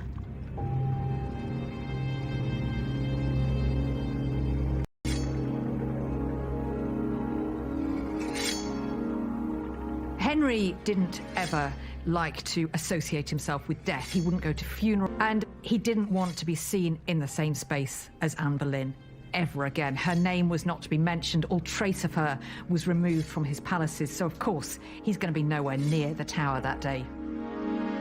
But he invited 1,000 people to watch Anne Boleyn's head being struck off. Those are the actions of a madman. On the morning of the 19th of May, 1536, Anne Boleyn is executed. But Henry has already lined up his next wife. The speed with which Henry moves on to wife number 3, Jane Seymour, is deeply disturbing, really. The very next day, they are betrothed. They're married 10 days later. Now, that is fast, even by Henry's standards.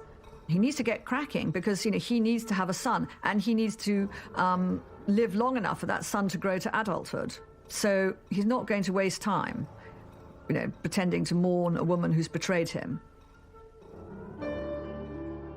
The following year, Jane Seymour is able to give him what his 2 previous wives have not: a healthy son and heir to the throne. Tragically, Jane herself dies only 2 weeks after the birth, leaving Henry once more alone. But his reign is far from over. The England of the late 1530s is entirely different from the England of a decade before. We've got the monasteries being dissolved. We've got a dramatic change of personnel at court. All sorts of people have disappeared. Thomas More is gone. Anne Boleyn has gone. Jane Seymour has gone. Henry himself has got older. He's got more tyrannical. His reign has got bloodier, and he is more determined than ever to get his own way. In the next episode, age and infirmity start to catch up with Henry VIII. The pain that Henry got from his leg was absolutely huge. When the leg was really bad, he could turn black in the face and just sort of lie still, hardly able to speak. And he turns on his closest advisor. Those less admirable traits that we'd seen hints of early in his life are now front and centre. This is Henry as a tyrant. This is the beginning of a totalitarian state. That's Henry VIII Endgame next Wednesday at 9. Dangerous weather, empty stations, unique challenges. 2020 captured in the new series of Paddington Station 24/7. Back on the tracks Monday at 9. Next, from Freddie's humble start in Zanzibar to the chart-topping, stadium-filling powerhouse, Queen, the band that rocked the world, in just a moment.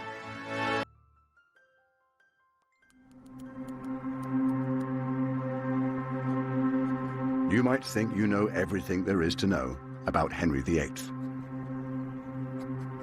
You'll know he married 6 times and had 2 of his wives executed.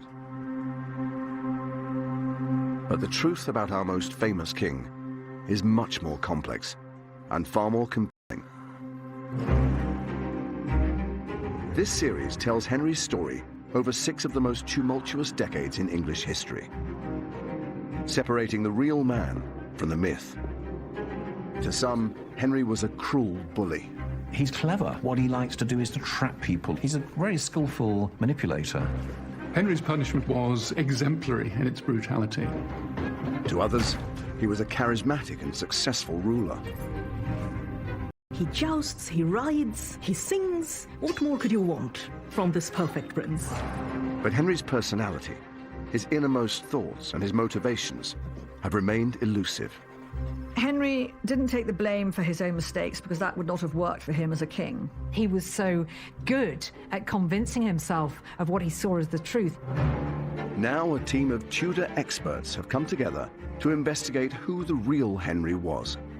If you ever needed proof that Henry was a bit of a megalomaniac, this is it.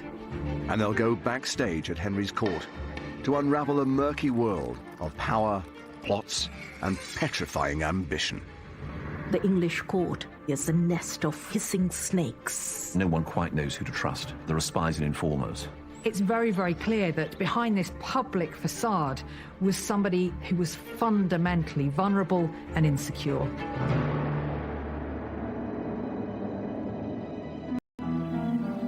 Henry VIII has been on the throne for 28 years.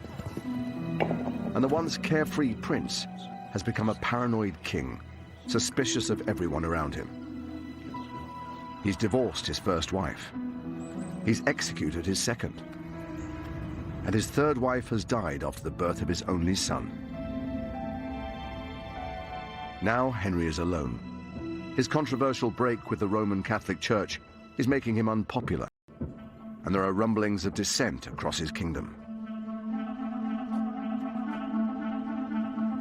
Feeling increasingly vulnerable, Henry commissions a portrait designed to promote himself as a formidable ruler.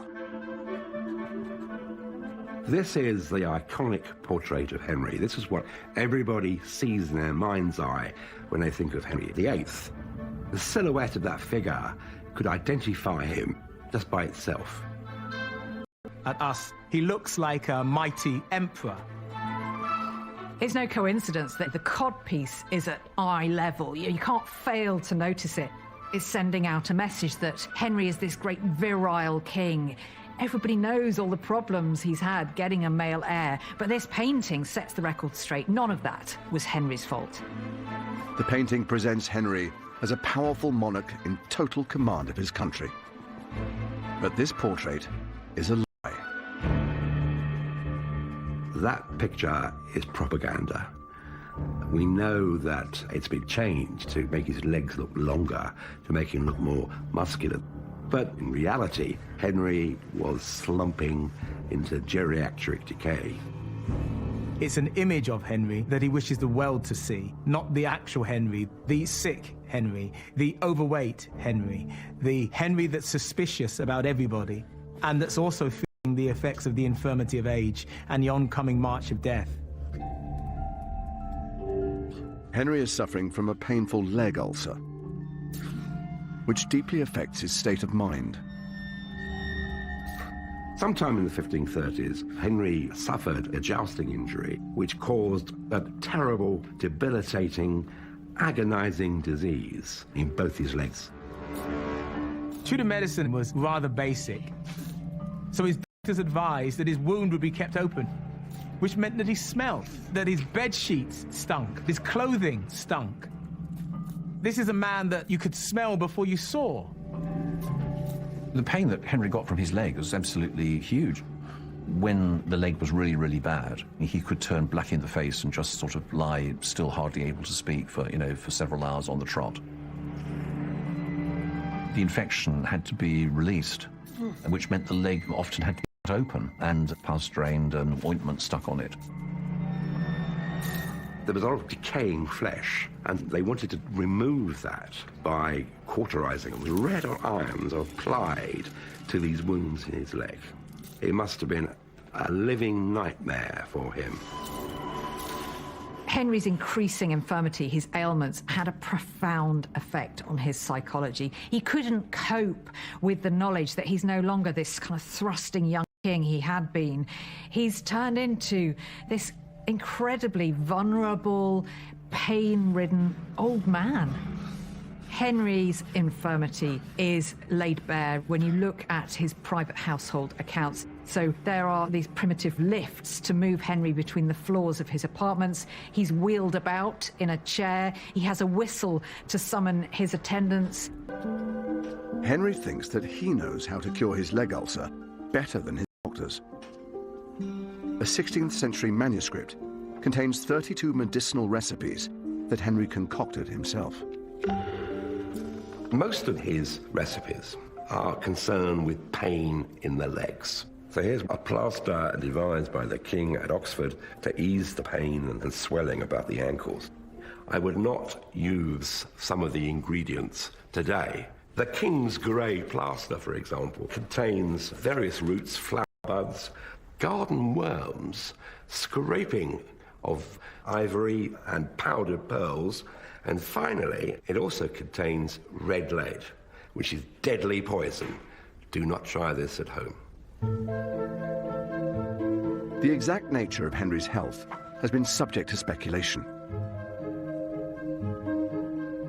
Recent research suggests that he suffers from a rare condition which affects his mental health. Down the centuries, people have had lots of different theories about what was the matter with Henry VIII. I think Henry suffered from a hormonal disorder called Cushing's syndrome. In 20% of cases, it turns the victim into a suspicious person, wary of everyone around them. They become melancholy, depressed, anxious. They can't take a decision, they'll change their minds continuously. Now, all these symptoms Henry displays in the latter years of his life. Other historians attribute Henry's increasing paranoia to diabetes. There's a lot to be said for the view that as he became more and more obese, he got type 2 diabetes. I mean, it can start to affect your mind, and you can develop elements of paranoia, and Henry certainly has elements of paranoia in these last years. Whilst Henry's body and mind are starting to fail, his enemies are gaining in strength. There are reports of a huge uprising in the north of England, and Henry has to act swiftly if he's to keep control of his kingdom.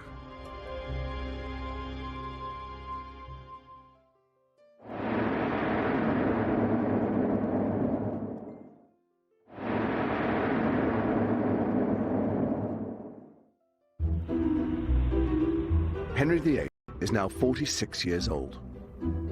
His painful leg ulcer has transformed the highly active king into a man who struggles to even walk without assistance. This lack of exercise, combined with massive overeating, are making him obese. And there are detailed records of the enormous quantities of food. On pretty much any given day of the week, we have everything from swan and custard through to rich roasted baby kid or lamb. There's butter and eggs, there's jelly and hippocras, porpoise and seal for the king's delight.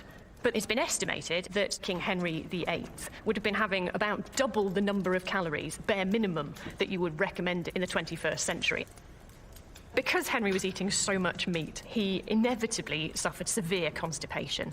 And there's an account in the letters and papers of King Henry VIII of how one of Henry's physicians actually had to come and administer a clister, that is an enema, as we'd call it today, to the king in order to try and flush out his system. And the document goes on to proudly report how the king got up in the middle of the night and had a fair siege on the toilet. Delightful for all those around him, obviously. Henry always saw himself as that beautiful young prince he had been once, universally adored as a sportsman, an athlete, a Renaissance prince. And I think he found it very difficult towards the end of his life, as what he saw in the mirror was no longer that handsome young man, but instead undeniably a sort of slightly hideous sort of old creature. It's 3 years since Henry broke with the Roman Catholic Church and declared himself head of the Church of England. But now the repercussions of his religious revolution are catching up with him. Down the centuries, people have had lots of different theories about what was the matter with Henry VIII. I think Henry suffered from a hormonal disorder called Cushing's syndrome. In 20% of cases, it turns the victim into a suspicious person, wary of everyone around them. They become melancholy, depressed, anxious. If they can't take a decision, they'll change their minds continuously. Now, all these symptoms Henry displays in the latter years of his life. Other historians attribute Henry's increasing paranoia to diabetes. There's a lot to be said for the view that he became more and more obese. He got type 2 diabetes. I mean, it can start to affect your mind, and you can develop elements of paranoia, and Henry certainly has elements of paranoia in these last years. Whilst Henry's body and mind are starting to fail, his enemies are gaining in strength. There are reports of a huge uprising in the north of England, and Henry has to act swiftly if he's to keep control of his kingdom.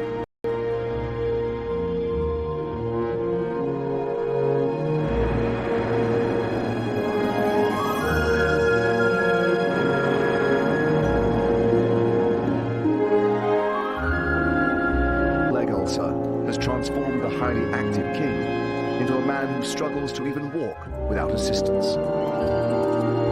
This lack of exercise, combined with massive overeating, are making him obese, and there are detailed records of the enormous quantities of food he eats. Here we have an example of what Henry would be eating on pretty much any given day of the week. We have everything from swan and custard through to rich roasted baby kid or lamb. There's butter and eggs, there's jelly and hippocras, porpoise and seal for the king's delight. But it's been estimated that King Henry VIII would have been having about double the number of calories, bare minimum, that you would recommend in the 21st century.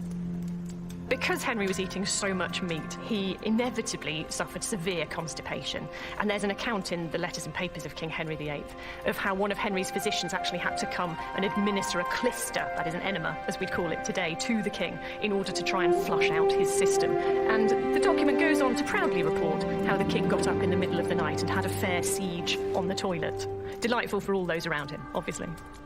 Henry always saw himself as that beautiful young prince he had been once, universally adored as a sportsman, an athlete, a Renaissance prince. And I think he found it very difficult towards the end of his life, as what he saw in the mirror was no longer that handsome young man, but instead undeniably a sort of slightly hideous, sort of old creature. It's 3 years since Henry broke with the Roman Catholic Church and declared himself head of the Church of England. But now the repercussions of his religious revolution are catching up with him. This radical move is extremely unpopular and results in a religious uprising in the north of England, known as the Pilgrimage of Grace. This was the first major rebellion against Henry's Reformation, and it shocked him to the core.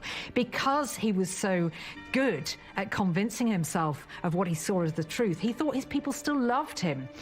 This now changed everything. The whole point of the Tudors were that they brought peace and union to England after the divisions of the Wars of the Roses. And now you have division again. This is an epic failure of kingship, and Henry understands that, and he is extremely concerned. But with no army at his disposal, Henry is unable to defeat the rebellion with brute force. Kings of England never had standing armies, so they had to rule with the consent of the people. He realized that he was in a very dangerous situation now, and he needed to act tactically, politically. Rebels. He offers them a pardon and invites their ringleader, Robert Aske, to a secret meeting. Henry has this masterstroke. I mean, he invites Robert Aske and the leaders of the pilgrimage to court, and he entertains them for Christmas. He gives them gifts and looks after them. Aske went away very happy, saying he'd enjoyed every sign of the king's grace, of his mercy. What a fantastic king, Aske is essentially saying. But it soon becomes clear that Henry's show of mercy is a trick. And he turns on the rebels with a vengeance. Henry was the sort of ruler who would gull you along and then basically cut you off. He's clever. But what he likes to do is to try and trap people, move them about on a chessboard. He's a very skillful manipulator. Robert Asks returns home, and Henry orders his arrest and execution. Henry's punishment of Robert Asks was exemplary in its brutality. This is a message to the people that this is what happens when you oppose Henry. And in fact, he wanted to go much further. He wanted people from every village involved in the rebellion to have somebody executed. But the man who was in charge of the retaliation simply didn't carry out Henry's orders. Henry's ruthless suppression of the rebels marks a turning point in his reign. England had changed an awful lot during this period. It was no longer the merry England of Henry's early years. It was now pretty much a totalitarian state. There were spies everywhere. Suddenly, nobody was safe. Nobody could trust anyone. There were neighbours informing on neighbours. So you never knew when there was going to be that knock on the door. People were now afraid to open their mouths in any public place. People were afraid to write letters and express an opinion because they were always looking over their shoulder. In the name of the king! The man responsible for enacting Henry's crackdowns is his chief minister, Thomas Cromwell. Cromwell has previously masterminded the breakup of the monasteries and engineered the downfall of Henry's second wife, Anne Boleyn. But now that Henry's people are turning on him, he shifts the blame onto Cromwell. Henry didn't take the blame for his own mistakes because that would not have worked for him as a king. One of the purposes of good servants was that they would take the blame if things went wrong. It was their advice. With the Pilgrimage of Grace, they didn't attack Henry so much, they attacked Cromwell. There is definitely a sense in which Thomas Cromwell is Henry VIII's scapegoat. Henry could step back and say, I'm innocent of this. I don't know what's going on. There had been warning signs for Cromwell for a few years now that actually his luck was changing. There were arguments with the king, and in fact, on a number of occasions, the king was said to have benaveth Cromwell. He was beating him up in front of the court. On one occasion, pommelling him about the head as if he were a dog. Cromwell must have been terrified. As he starts to fall out of favour, Cromwell is given the chance to redeem himself. It's been 2 years since the death of Henry's great love, Jane Seymour. And now Cromwell is tasked with finding him a new wife.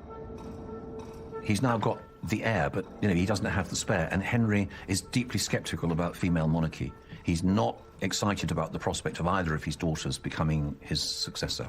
So he's looking for a new wife to produce sons. Cromwell strikes a political deal for Henry to marry the German noblewoman Anne of Cleves. And Henry agrees to marry her based solely on seeing her portrait. Well, he sees an image of a girl who looks like a doll. She's pretty, she's young, she looks very unthreatening. So Henry sees the portrait and he thinks, well, she looks a bit of all right. I'll go for that. Yeah, that's fine. But when Henry meets Anne in person, he changes his mind completely.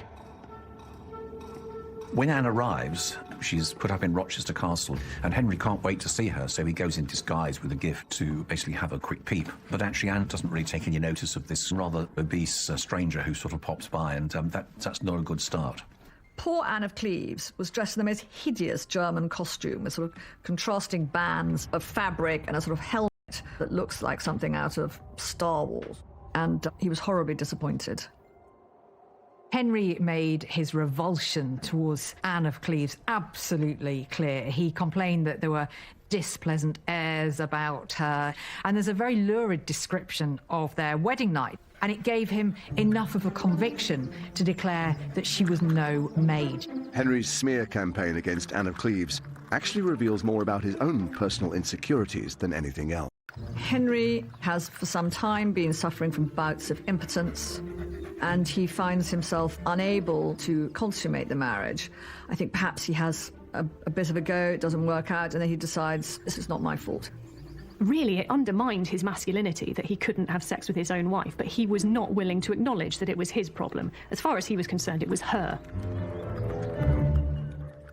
Henry's PR campaign against Anne was so effective that even centuries later, enough to get rid of quite quickly. We completely overlook the fact that actually there was probably nothing wrong with Anne, and frankly, Henry was no oil painting by this time. The Anne of Cleves marriage is an unmitigated disaster, and Henry lays the blame squarely at Cromwell's feet. I don't think Henry really turns against Cromwell until the Cleves marriage. When Henry feels that somebody has obeyed him or has been working against him, he feels that the scales have fallen from his eyes and he's going to do something about it, and so he will cut them off. And he's got this infinite talent for turning loyal servants into enemies of the state, and Cromwell falls into that bracket. Seeking to exploit the growing rift between Henry and Cromwell, Cromwell's enemies at court start to plot against him. Chief among these enemies is Thomas Howard, the Duke of Norfolk. Well, Thomas Howard, 3rd Duke of Norfolk, is one of the most unpleasant men in English history. He was ambitious, vain, arrogant. For Norfolk, Thomas Cromwell was public enemy number 1. Norfolk thinks that Cromwell's too big for his boots. He's a self-made man, he's not an aristocrat. The country should be run by people of noble blood, the true counsellors of the king, not these sort of upstarts. To remove Cromwell from power, Norfolk starts a campaign aimed at discrediting him. It doesn't take much to stoke Henry's suspicions. Norfolk claimed that Cromwell was plotting to marry the king's daughter Mary, make himself king. He pointed out the fact he had this huge household that could perhaps turn into a private army and take the throne by force. There was literally no evidence behind any of the charges, but Norfolk knew Henry was so paranoid that he would believe it. Henry was thinking if Cromwell has let him down, he must have meant it. He must have been in some way acting cruelly to the king, and Henry's ego was particularly precious and particularly vulnerable where he thought he'd been betrayed. For Cromwell, it's only a matter of time before Henry turns on him.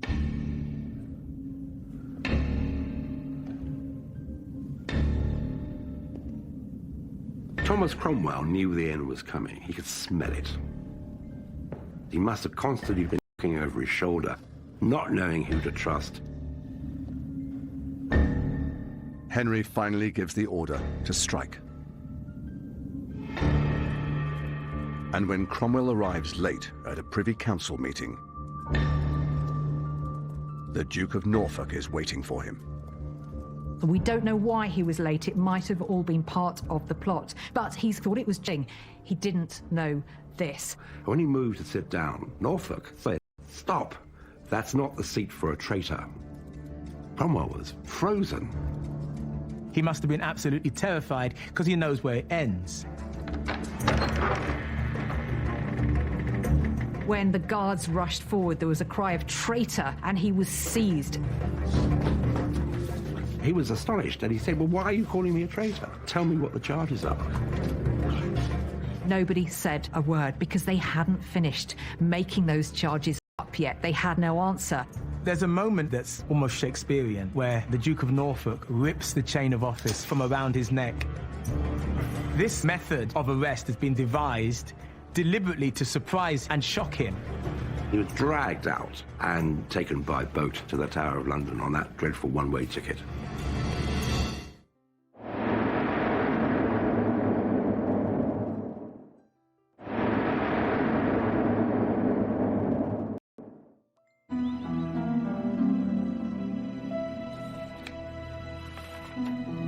Henry VIII has been on the throne for over 3 decades. After ordering the arrest of his chief minister, Thomas Cromwell, Henry's suspicions intensify. After Cromwell's fall, Henry is actually a rather different character because he starts to say for the first time, "I trust no one but myself." He doesn't appoint another chief minister. And, people have said, "Oh, these are years without a policy, no one was up to the job." No. Henry believed he was up to the job. He was going to direct everything. He was so sensitive to any accusation that he was being governed by other people, that other people were manipulating him, that he was the plaything of other people's ambitions, that he did everything in his power to try and assert himself as the ultimate authority in the kingdom. Even though Cromwell is now his prisoner for Tower, Henry still needs his former advisor's help. Henry remains trapped in his marriage to Anne of Cleves, and he needs Cromwell's legal expertise to get him out of it. There's nobody else who can get him out of this fiasco marriage with Anne of Cleves. So Henry's writing to Cromwell asking for his help. You know, give me evidence that the marriage was never valid, that it could be annulled. So Cromwell is working for Henry till his very last breath. I think that he believes that the king at some point is going to turn around and say, sorry, all is forgiven. This is a mistake. I'm going to release you, live out the rest of your years. We're going to find a place for you, somewhere. But once the Anne of Cleves... Someone like Thomas Cromwell isn't a friend. He's a human tool of whatever it is that Henry wished to achieve at any moment. And so he will pick a tool up and he will use it, and when it no longer serves its purpose, he will cast it aside. On the 28th of July, 1540, Thomas Cromwell, once one of the most powerful men in England, is led to the scaffold and publicly executed on Tower Hill.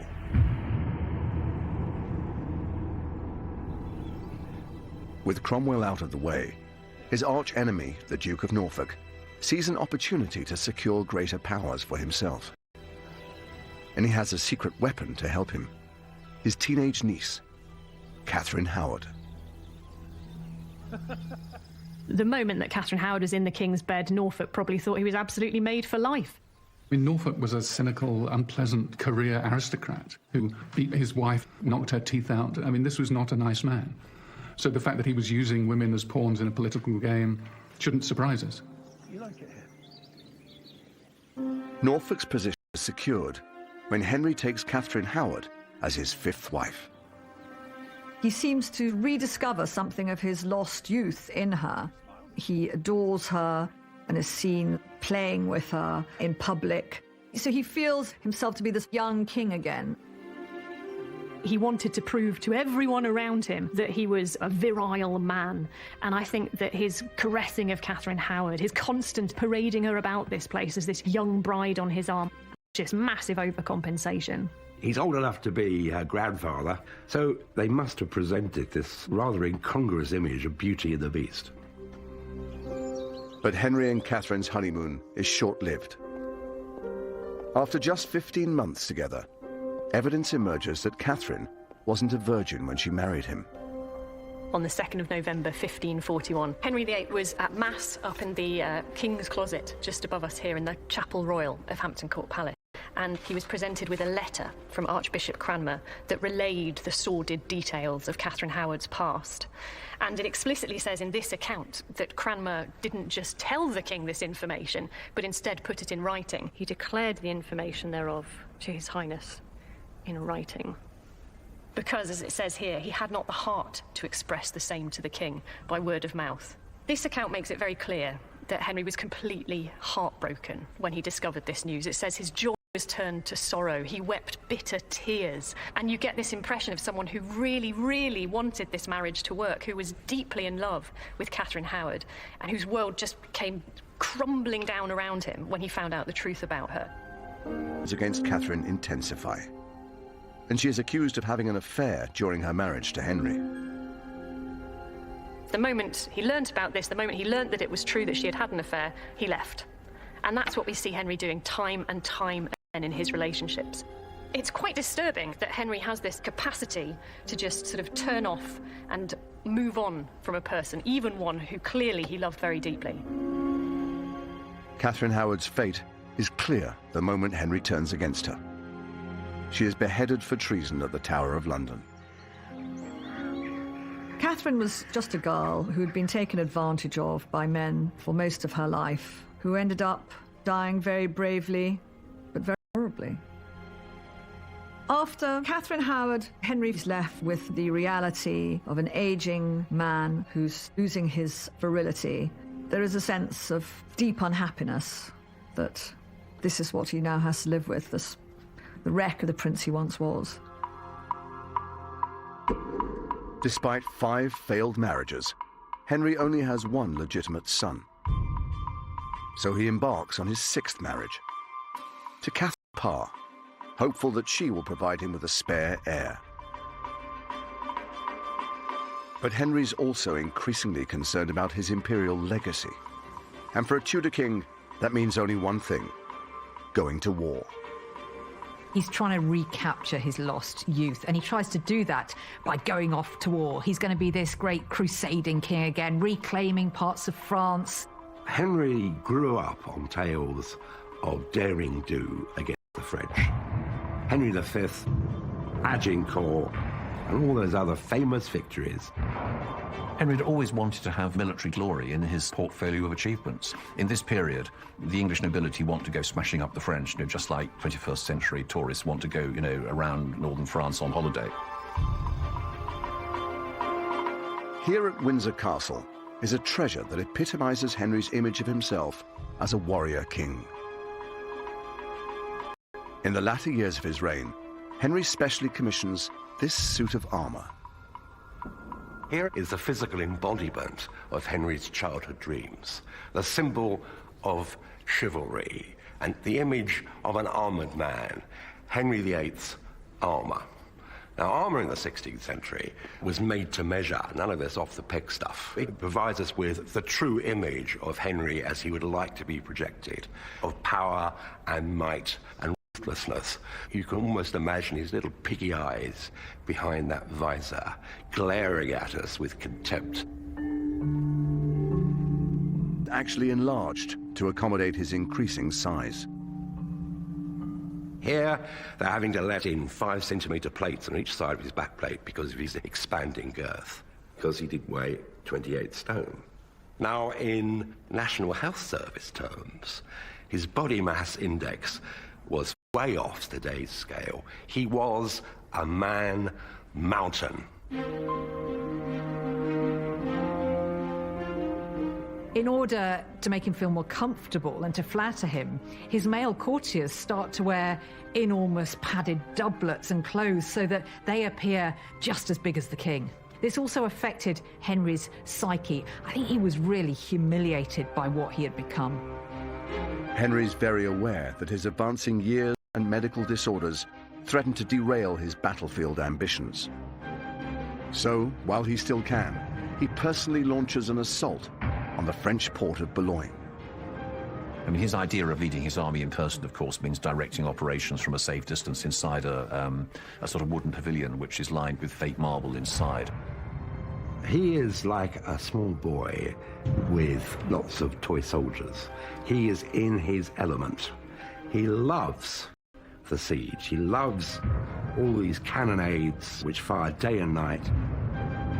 It was an attempt to gain glory by conquering France again. It was an attempt to resurrect the idea that England would be mighty by ruling over France. Henry's attack on Boulogne is a success, and he enters the captured port as a conquering hero. But his vanity project has a serious impact on England's economy. Henry painted the capture of Boulogne as a great victory, but it cost them enormous sums of money. And in fact, England became bankrupt by the cost of war. 5 years after Henry died, a Tudor accountant was given the task of calculating how much the wars had cost. He produced a 16-page account which showed that it had cost the poor English taxpayer, equivalent in today's money, £1.87 billion. And it shows the burden which his subjects had to bear to pay for his hopes of military glory. Despite plunging England into bankruptcy, Henry's military ambitions do have some benefits. Henry's military legacy was enormously positive. Yes, he'd depleted the royal treasury in the process, but he'd created one of the greatest navies in the world, and also an incredibly impressive army as well. He'd made England a power to be reckoned with. And so you had to maintain the appearance of a strong king, able to deliver justice, able to lead the nation in war. These were the things that united the realm. Henry would have been seen as a good king, because a king who leads to victory in a war is a good king, almost regardless of anything else. But just after Henry secures the military legacy he's always dreamed of, His health takes a turn for the worse.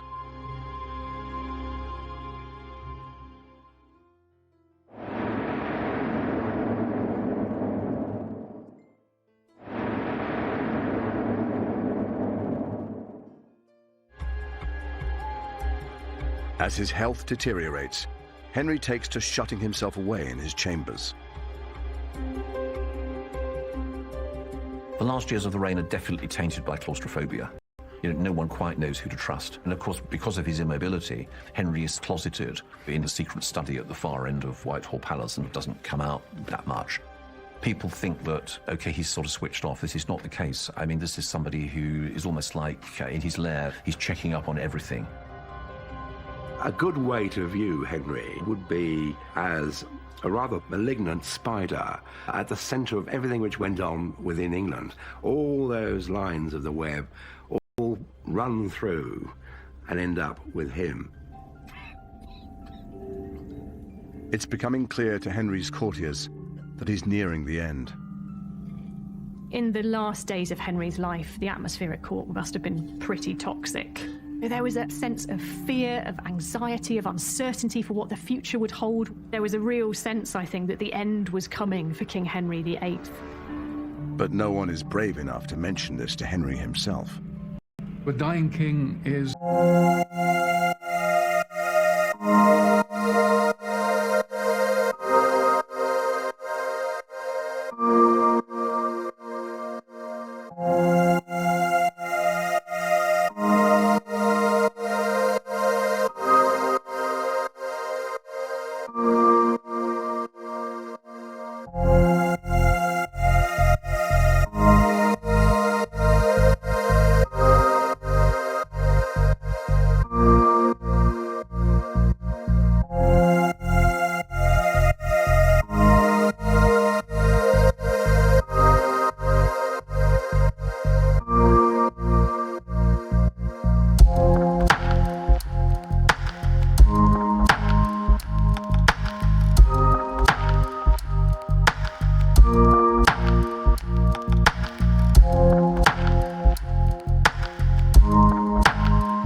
letter.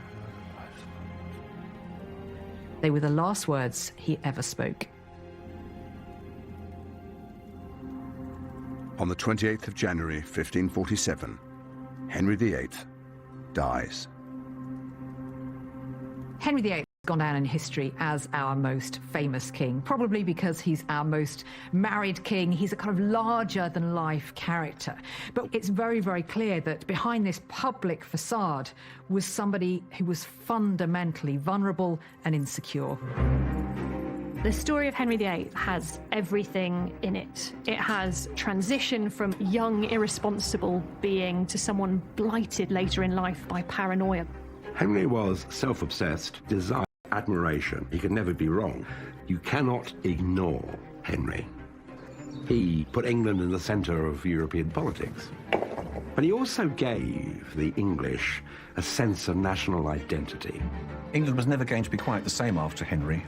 He'd broken with Rome. He had centralised the kingdom. Institutions like Parliament, the Church of England, hardly changed for another 400 years. Henry was tremendously charismatic. He knew how to be a king. He understood the myth of English kingship. I think if you looked at Henry VIII's reign as a whole, you would have to accept that it had been a reign that changed the state of England forever.